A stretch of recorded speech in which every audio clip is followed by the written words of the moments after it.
Shalom, saudara yang kasih. Ini adalah ibadah pertama dalam tahun atau dalam minggu pertama dalam tahun 2021. Kita baru saja meninggalkan tahun 2020 memasuki tahun 2021. Biarkan kita meninggalkan tahun 2020 dengan hati yang bersyukur. Siapa yang bersyukur atas penyertaan Tuhan, pertolongan Tuhan sepanjang tahun 2020? Oh ya, berikan kemuliaan bagi Tuhan, haleluya. Dan kita memasuki tahun 2021 dengan makin menyerahkan diri pada Tuhan, makin bergantung pada Tuhan, makin berharap pada Tuhan, hati kita makin melekat pada Tuhan. Yang mau katakan amin. Sekali lagi berikan tepuk tangan bagi Tuhan, haleluya. Saudara Gembala Pembina kita Pak Niko mendapat visi dari Tuhan bahwa tahun 2021 adalah tahun integritas. Katakan tahun integritas. Saudara, integritas itu apa sih? Integritas itu adalah secara sederhana bisa dikatakan pikiran kita, perkataan kita, dan perbuatan kita itu sama. Itulah integritas. Apa yang kita pikirkan, apa yang kita katakan dengan apa yang kita perbuat itu sama. Itu integritas. Tapi integritas itu masih banyak juga segi-seginya, aspek yang lain. Saudara boleh membeli dan membaca buku, nama judulnya Integritas. Itu karakter kerajaan Allah. Ya, itu ditulis oleh tulisan singkat dari hamba-hamba Tuhan yang berintegritas. Kemudian diberikan kata pengantar oleh Bill Johnson. Harganya hanya sekitar 40.000, sudah bisa beli di Tokopedia atau di toko buku Kristen. Khotbah saya hari ini sebagian juga saya ambil dari buku ini, saudara. Saudara, hari ini saya akan bicara 3 hal atau 3 segi dari integritas. Sebenarnya ada banyak, tapi hanya saya bawakan aja 3 pada kesempatan ini. Yang pertama, integritas dan rasa takut akan Tuhan. Saudara, apakah integritas itu? Kalau di Alkitab, integritas itu disamakan dengan ketulusan hati. Ya. Kemudian integritas juga bisa dikatakan ketaatan pada prinsip-prinsip moral dan etika. Kalau saudara ikut prinsip moral dan etika, itu saudara berintegritas. Atau karakter moral yang sehat, bukan yang sakit. Ya, karakter moral yang sehat. Integritas juga bicara tentang kejujuran. Saudara jujur enggak? Itu berintegritas kalau saudara jujur. Kemudian juga bisa dikatakan keadaan diri yang utuh, yang tidak terbagi-bagi. Maksudnya, apa yang kita pikir, apa yang kita katakan, dan apa yang kita perbuat sama. Ya. Saudara, mari pada kesempatan ini memasuki tahun integritas, tahun 2021. Mari coba kita renungkan. Tidak usah tunjuk orang lain, melihat orang lain, enggak. Lihat diri sendiri, saudara. Apakah saya sudah berintegritas? Apakah saya orang yang tulus hati? Apakah saya taat pada prinsip-prinsip moral dan etika? Apakah saya punya karakter moral yang baik, yang sehat? Apakah saya orang yang jujur? Apakah pikiran, perkataan, dan perbuatan saya itu sama? Kalau belum, saudara, mari. Mulai tahun ini kita perbaiki. Saudara, ini sangat penting. Maaf, saudara, saya mendapatkan di Alkitab.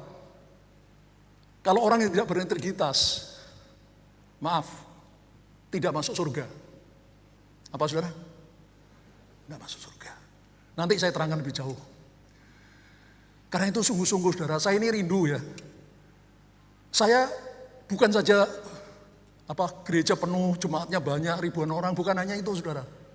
Saya rindu agar jemaat yang saya pimpin, orang-orang yang mendengarkan khotbah saya, itu bisa saya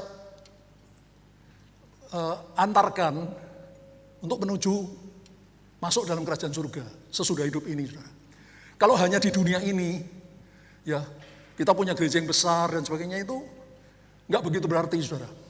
Tapi apakah sesudah hidup ini semua orang yang bisa kita pengaruhi supaya bisa menjadi orang-orang yang siap masuk kerajaan surga? Siapa yang mau masuk kerajaan surga? Katakan, saya harus berintegritas. Berikan dulu tepuk tangan bagi Tuhan. Saudara, mari kita baca Amsal 11 ayat 3. Orang yang jujur dipimpin oleh ketulusannya. Ya sampai di situ saja. Itu dalam King James Version, ya Alkitab bahasa Inggris disebutkan the integrity of the upright shall guide them. Ya, jadi di Alkitab bahasa Inggris, integritas itu di bahasa Indonesia adalah ketulusan. Mari kita periksa, saudara, apakah kita orang yang tulus hati? Atau kita orang yang berdolak-dalik, saudara, hatinya nggak tulus? Kita periksa sendiri diri kita masing-masing. Berikutnya, saudara, integritas bukan berarti kita sempurna. Bukan berarti apa? Sempurna. Orang yang punya integritas itu bukan orang yang sempurna. Kenapa? Karena di dunia ini tidak ada orang yang sempurna. Kecuali satu, siapa?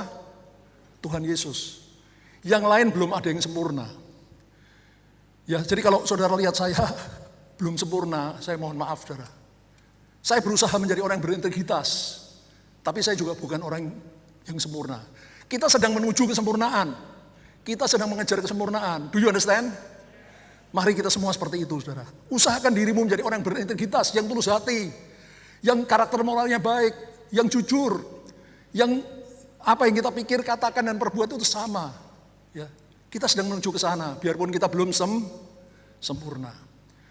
Contoh yang sangat baik itu adalah Raja Daud. Saudara, Raja Daud itu raja yang baik enggak? Dia orang yang baik, saudara. Bahkan Alkitab mengatakan dia orang yang berintegritas, yang tulus hati. Tapi dia pernah jatuh dalam dosa. Ya, kita tahu setelah dia menjadi raja, dia pernah berzina dengan Betseba. Ketika hampir ketahuan, dia membunuh suami Betseba, Uria, dengan cara yang sangat licik. Sehingga Tuhan sangat murka. Tuhan mengirim Nabi Nathan untuk menegur dia. Dan akhirnya Tuhan menjatuhkan hukuman yang sangat berat kepada Daud. Saudara, orang yang berintegritas itu bukan orang yang sempurna. Tapi dia sedang berusaha menuju kesempurnaan.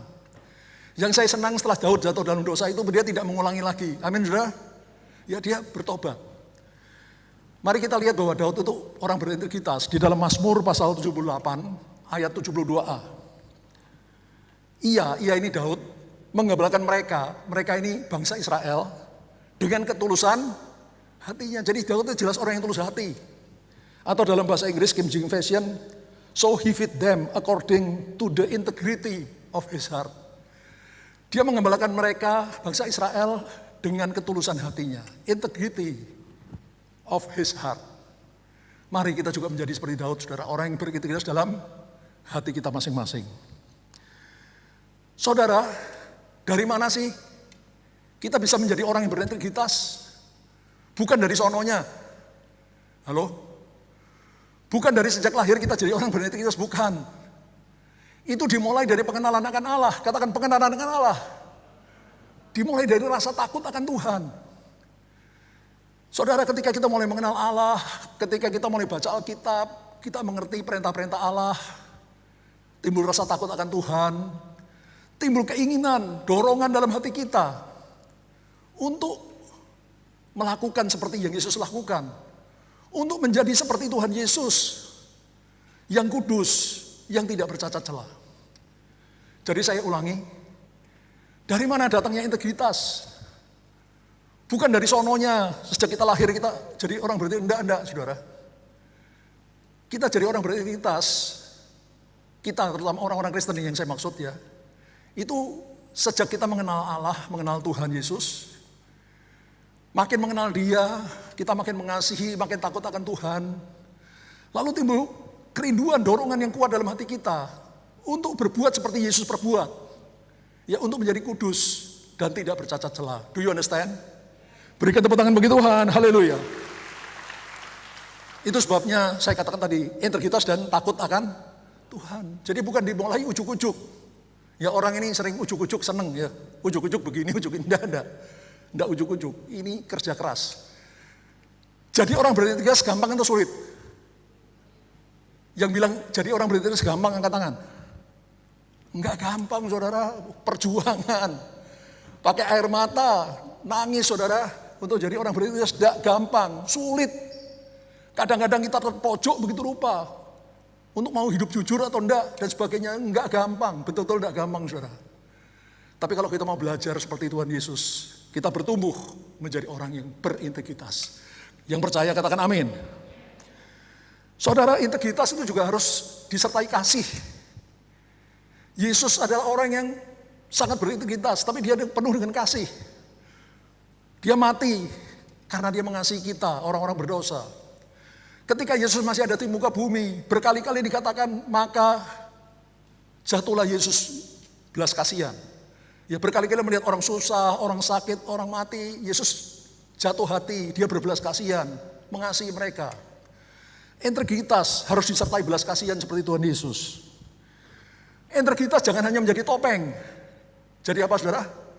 Topeng, ini maaf saya pakai topeng saudara ya. Ini karena kewajiban protokol kesehatan. Kalau saya lepas dimarahin ya. Jadi tidak boleh. Tapi jangan pakai topeng. Ya, banyak orang tuh berbuat baik, jujur cuma di depan. Kelihatannya tok. Saya ini senang pakai kata tok supaya gampang diingat ya. Ya seperti orang Farisi. Ya, kalau mau doa di jalan-jalan pakai jubah sembahyang, tali sembahyang, wah berdoa di pinggir jalan. Kalau puasa mukanya ditekuk-tekuk, ya supaya kelihatan sama orang ini sedang puasa gitu loh. Supaya dipuji orang ini orang yang hebat ini.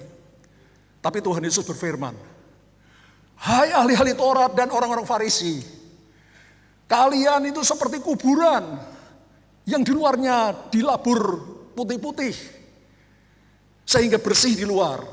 Tapi di dalamnya penuh dengan tulang belulang orang mati dan penuh dengan kotoran. Saudara jangan seperti itu. Kita mau jadi orang berintegritas. Kita bersih luar dan dalam. Yang mau bersih luar dan dalam berikan tepuk tangan bagi Tuhan. Haleluya. Biarlah pujian yang kita terima itu terutama yang datang dari Tuhan. Manusia ini senang dipuji orang. Benar atau benar? Benar ya, saya pun kalau dipuji-puji ya senang juga. Coba Pak Yunus puji saya. Wah, saya senang. Jangan mendambakan pujian orang. Pujian orang itu, kalau dia sedang senang sama kita, dia muji kita. Tapi nanti kalau kita sedang ada masalah, clash, yang tadinya muji-muji, jadi begini. Benar atau benar? Itu manusia. Dambakan pujian dari Tuhan.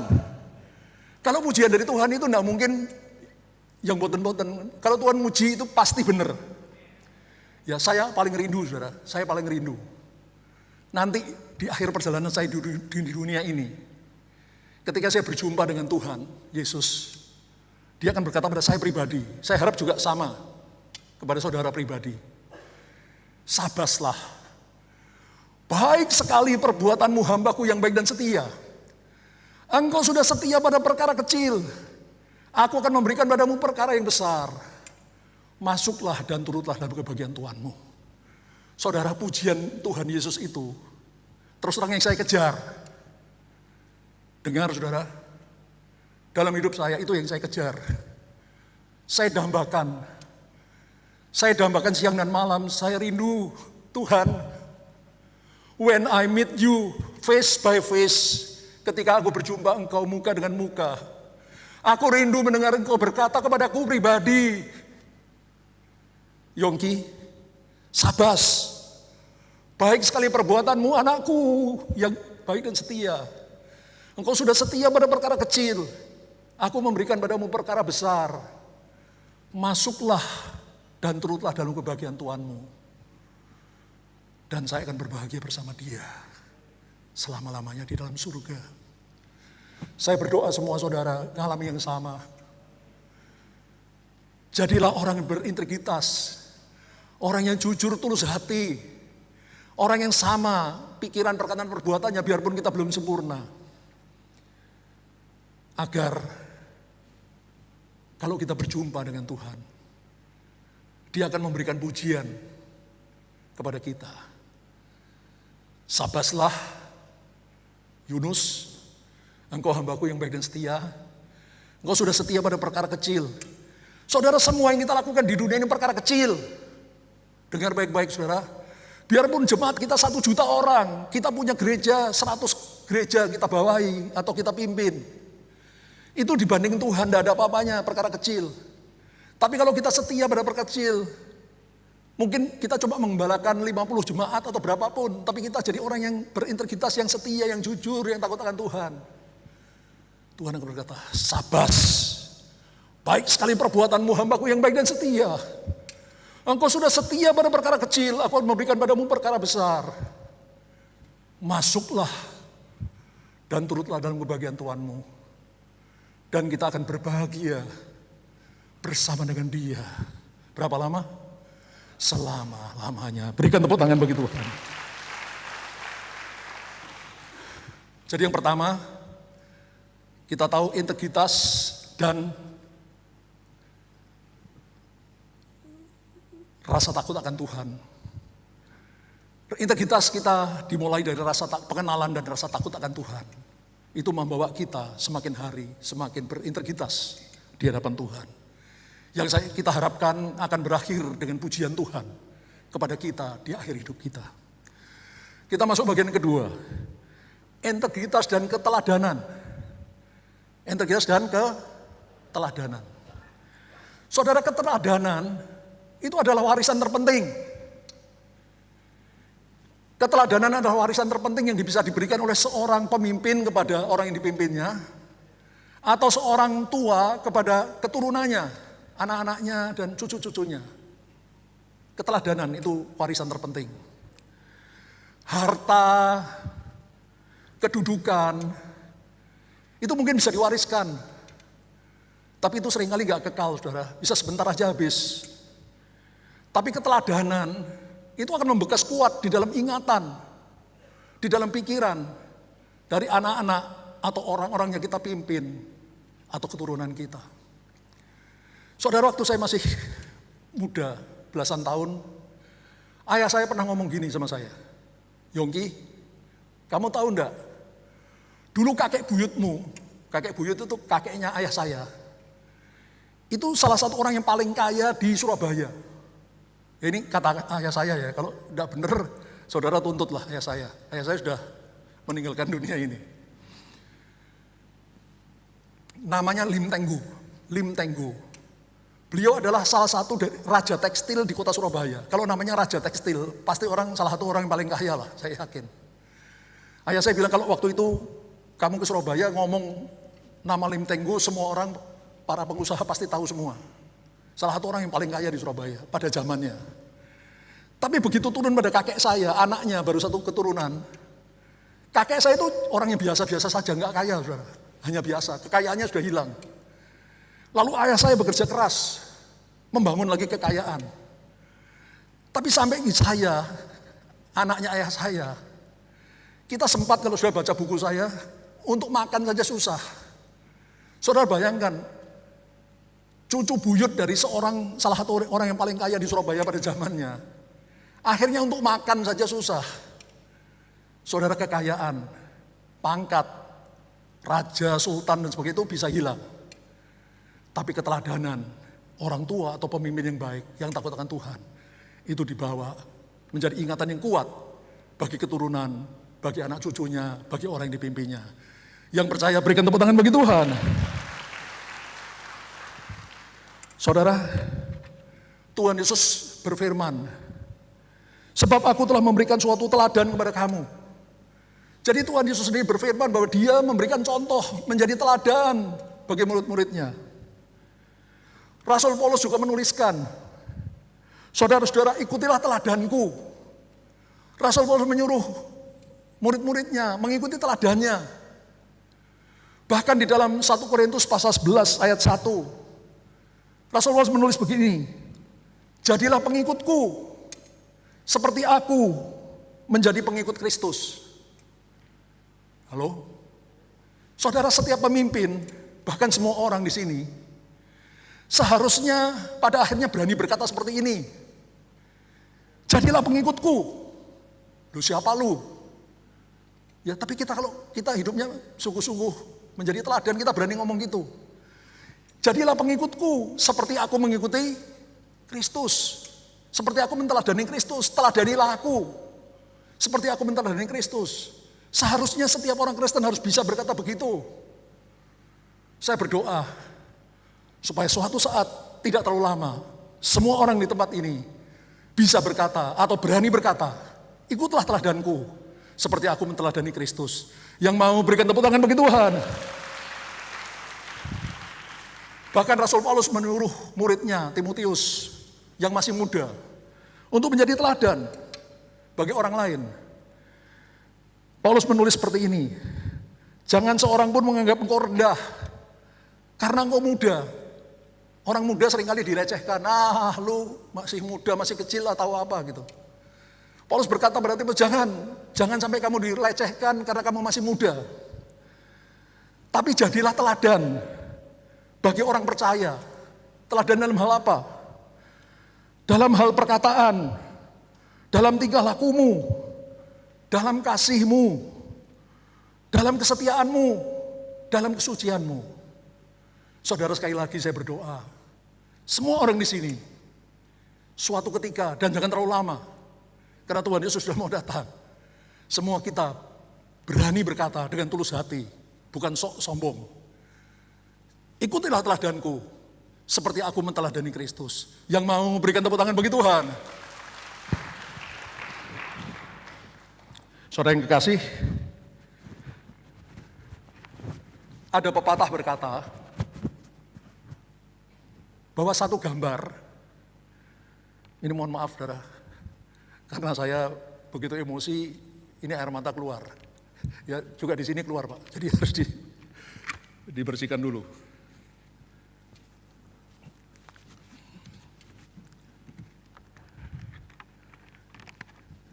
Saudara, pepatah berkata, satu gambar itu bicara lebih kuat daripada 1000 perkataan. Itu juga saya percaya berlaku bagi keteladanan. Ketika sudah melihat teladan yang baik, satu teladan yang baik, itu bicara lebih kuat daripada 1000 perkataan. Benar atau benar? Katakan, saya harus menjadi teladan bagi orang lain. Berikan sekali lagi kemuliaan bagi Tuhan. Orang tua, pemimpin yang berintegritas, yang takut akan Tuhan, yang rendah hati, yang jujur, yang menjauhi kejahatan, akan meninggalkan kesan yang sangat kuat kepada anak-anak atau orang yang dipimpinnya, dan bisa mengubah kehidupan mereka menjadi lebih baik. Kalau kita bisa menjadi teladan yang baik bagi orang yang kita pimpin, bagi keturunan kita, itu akan bisa mengubah kehidupan mereka menjadi lebih baik. Karena itu, jadilah teladan yang baik bagi orang lain. Yang mau sekali lagi berikan tepuk tangan bagi Tuhan. Haleluya. Sekarang kita lihat masuk ke bagian yang ketiga. Integritas dan setia kepada perkara-perkara kecil. Saudara, perkara kecil seringkali nggak dianggap. Kecil lah, nggak ada artinya. Enggak, saudara. Integritas itu dimulai dari perkara kecil. Dimulai dari mana? Perkara kecil, bukan ujuk-ujuk. Tiba-tiba, sekonyong-konyong saya jadi orang berintegritas. Enggak. Dimulai dari yang kecil. Tuhan Yesus berfirman, barang siapa setia pada perkara kecil, dia akan setia pada perkara besar. Barang siapa tidak setia pada perkara kecil, dia tidak akan setia pada perkara besar. Jikalau kamu tidak setia dalam hal mamon yang tidak jujur, siapa yang akan mempercayakan padamu harta yang sesungguhnya? Saudara, ini mengerikan. Ayat ini mengerikan. Halo? Ketika saya mengerti ayat ini, saya gemetar, saudara. Yesus berfirman, barang siapa setia pada perkara kecil, akan setia pada perkara besar. Barang siapa tidak setia perkara kecil, dia tidak setia pada perkara besar.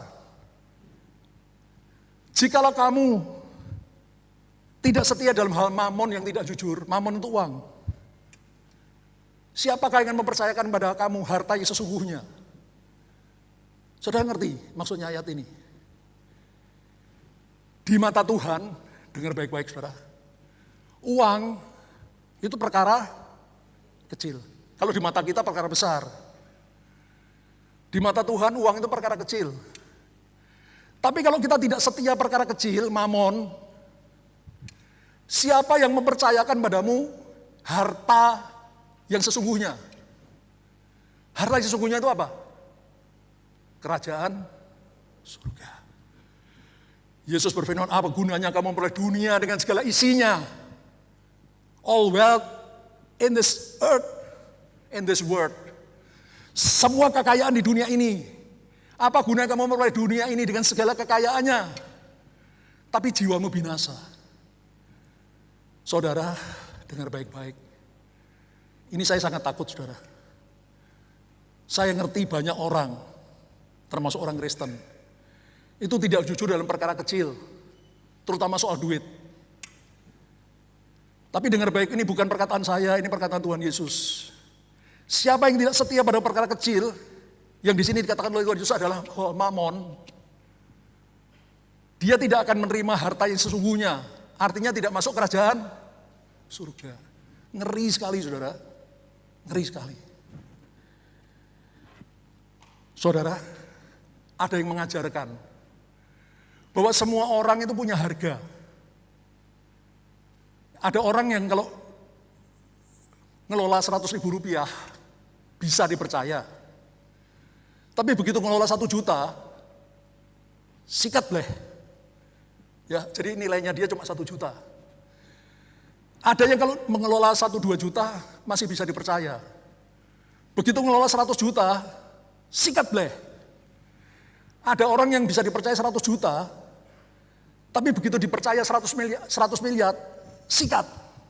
Kapan lagi? Mumpung ada kesempatan. Jadi istilah di orang bisnis, saudara, semua orang itu punya harganya masing-masing.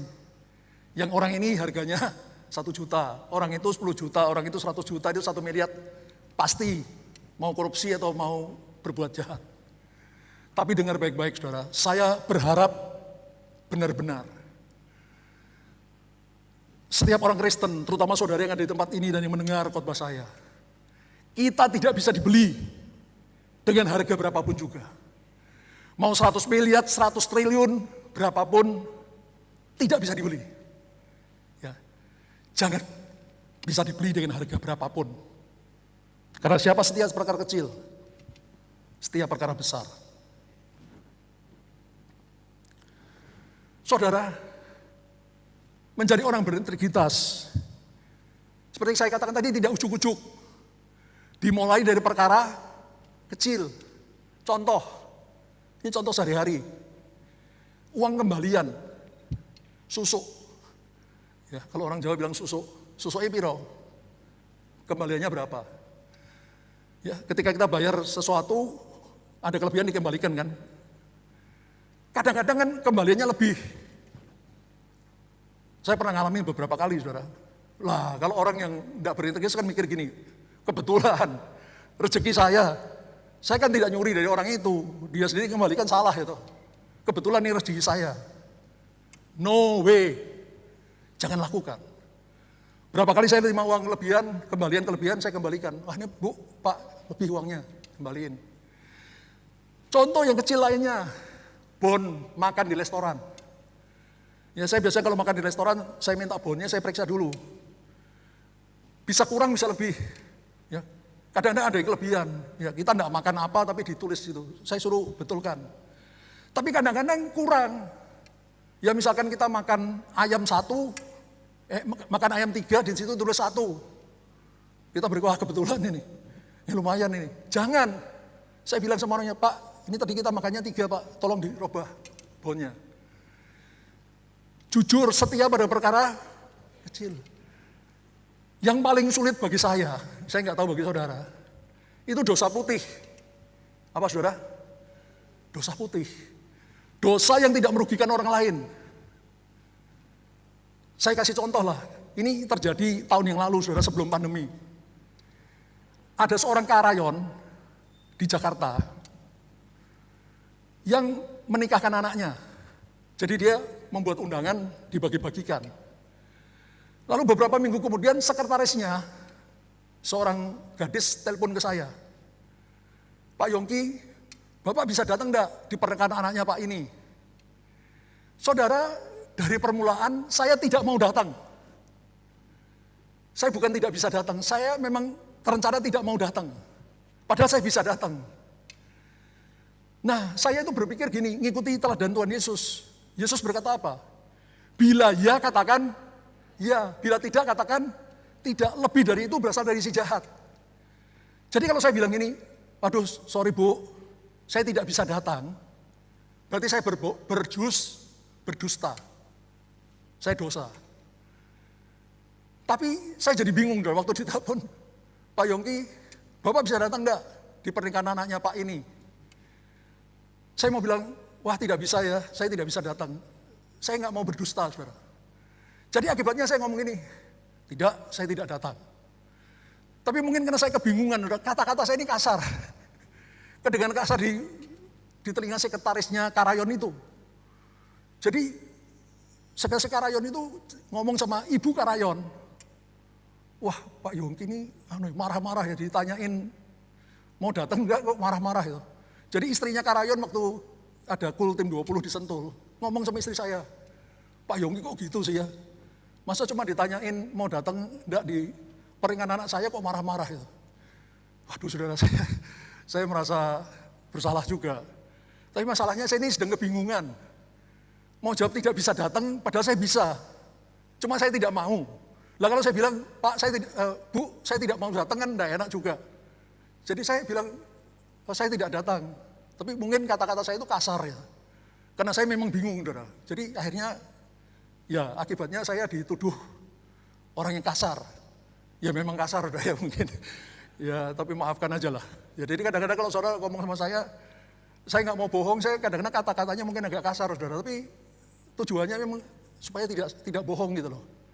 Itu perkara kecil, saudara. Itu kan boten-boten, saudara. Tapi itu perkara kecil itu yang menentukan perkara besar. Amin, saudara. Dari yang kecil-kecil, maka saudara juga akan setia pada perkara besar. Saudara, saya bukan orang yang dilahirkan menjadi orang berintegritas, yang tulus hati, yang jujur, bukan. Saya juga termasuk orang yang tidak keruan dulu. Tapi setelah saya mengenal Tuhan Yesus, makin mengenal, makin takut akan Tuhan, saya rindu untuk menjadi seperti Tuhan Yesus. Ya, meneladani Tuhan Yesus. Saya mulai ikutin perintah Tuhan, jangan berdusta, jangan mencuri dan sebagainya. Mulai saya ikutin. Dari perkara kecil saya ikutin, sampai akhirnya jadi perkara besar. Di pekerjaan saya tidak pernah mau korupsi. Setelah saya sungguh-sungguh dengan Tuhan ya. Sebelumnya mau, saudara. Sebelumnya apa? Mau. Saya ini sama juga dengan yang lain, ya bukan orang yang super. Dulunya juga orang tidak keru-keruan. Ya, tapi setelah bertumbuh dalam Tuhan, saya tidak mau korupsi. Berkali-kali saya pegang proyek yang besar, miliaran rupiah. Membeli mesin, membeli genset, membeli macam-macam, saudara. Itu harganya ratusan juta rupiah, atau kadang-kadang miliaran rupiah. Ya setelah saya tenderkan, harga termurah, orangnya saya panggil. Bu, ini masih bisa dipotong enggak? Ya gini aja Pak, Bapak mau titip berapa? Kita masukkan Pak. Saya bilang kalau masih bisa dipotong, tolong dipotong. Bapak mau titip 5%, 10%? Enggak, potong aja. Dari harga barang ini potong, jadi masuk perusahaan. Saya tidak mau korupsi 1 sen pun. Ya, uang perusahaan. Saudara, sikap seperti itu saya lakukan ketika saya sungguh-sungguh menjadi orang yang berintegritas, takut akan Tuhan. Sampai pada suatu hari, saya harus menghadapi ujian yang saya tidak pernah lupa dalam hidup saya. Jadi orang berintegritas gampang atau sulit? Sulit. Ya. Suatu ketika, saya memegang proyek yang bekerja sama dengan proyek pemerintah. Nah, karena kerjasama dengan pemerintah, maka semua pengeluaran yang besar-besar itu harus ditenderkan. Karena nanti di-reimburse, akan ditagih kembali kepada pemerintah. Jadi, presiden direktur saya manggil saya, dan berkata, Yongki, you pura-pura bikin tender. Tapi nanti yang menang ya kita-kita juga. Ya, supaya keuntungannya double kita. Karena saya sudah ngerti firman Tuhan, saya bilang, tidak bisa Pak. Tidak Pak, saya tidak bisa lakukan. Presiden direktur saya sangat marah. Dia laporkan saya pada pemilik perusahaan. Jadi perusahaan saya dulu itu adalah holding company. Satu perusahaan induk punya 20 anak perusahaan.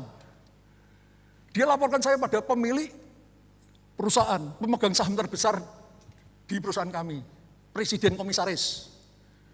Jadi saya dipanggil oleh presiden komisaris.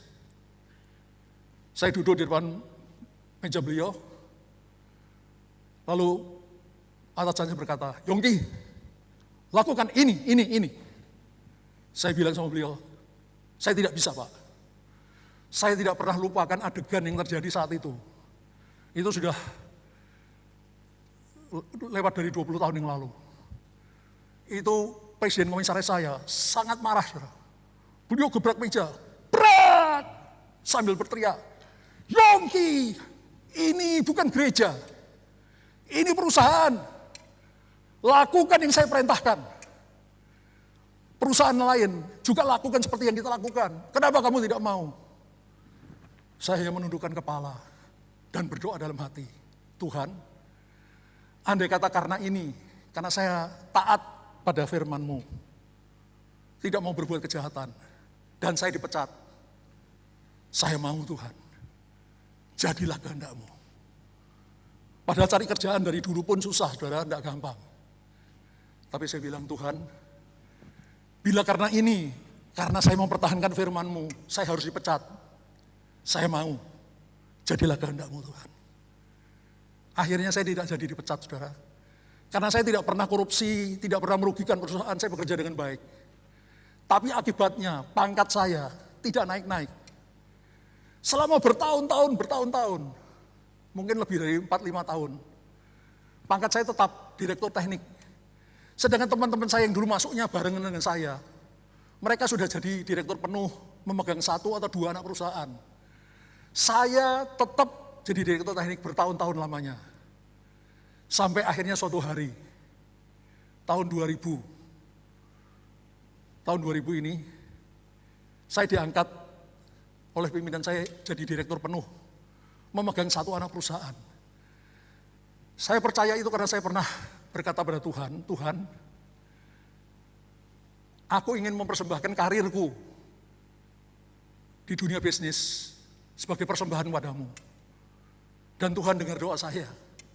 Jadi 1 tahun sebelum saya mengundurkan diri, jadi pendeta full timer tahun 2001, saya diangkat oleh bos saya jadi direktur penuh, memegang 1 anak perusahaan. Saudara, tapi sekali lagi, jadi orang berintegritas itu tidak mudah. Kita harus mengorbankan kadang-kadang karir kita, kedudukan kita, pangkat kita, bahkan mungkin nyawa harus dikorbankan kalau mau jadi orang berintegritas. Tapi Tuhan melihat apa yang kita kerjakan, dan upahmu besar di surga. Berikan tepuk tangan bagi Tuhan. Saudara, apa hasilnya kalau kita menjadi orang yang tulus hati atau berintegritas? Pertama, mengalami kebaikan Tuhan, ya nanti sudah lihat sendiri ayatnya. Kedua, mendapat perlindungan dari Allah. Ketiga, ditopang oleh Allah. Dan keempat, memandang wajah Allah atau wajah Tuhan. Yang ini kita baca aja ayat yang terakhir, Mazmur 11 ayat 7. Ya, 1, 2, mari kita baca bersama. 1, 2, 3. Sebab Tuhan adalah adil dan Dia mengasihi keadilan. Orang yang tulus hati akan memandang wajahnya. Katakan, memandang wajahnya. Orang yang tulus hati, yang berintegritas akan memandang wajah Tuhan. Artinya di bumi, kita sudah memandang wajah Tuhan. Ya seringkali saya alami sudah apa yang tidak saya minta, cuma saya pernah ngomong aja, tiba-tiba terjadi. Tiba-tiba Tuhan kabulkan. Atau kalau kita sedang berdoa, kita rasa Tuhan begitu dekat dengan kita. Kita sudah punya hubungan pribadi dengan Tuhan waktu masih di bumi. Dan yang pasti, kalau sebentar lagi Tuhan Yesus datang, kita akan memandang wajah Tuhan. Artinya, kita akan masuk di dalam kerajaan surga. Berapa lama? Selama-lamanya. Berikan tepuk tangan bagi Tuhan. Haleluya.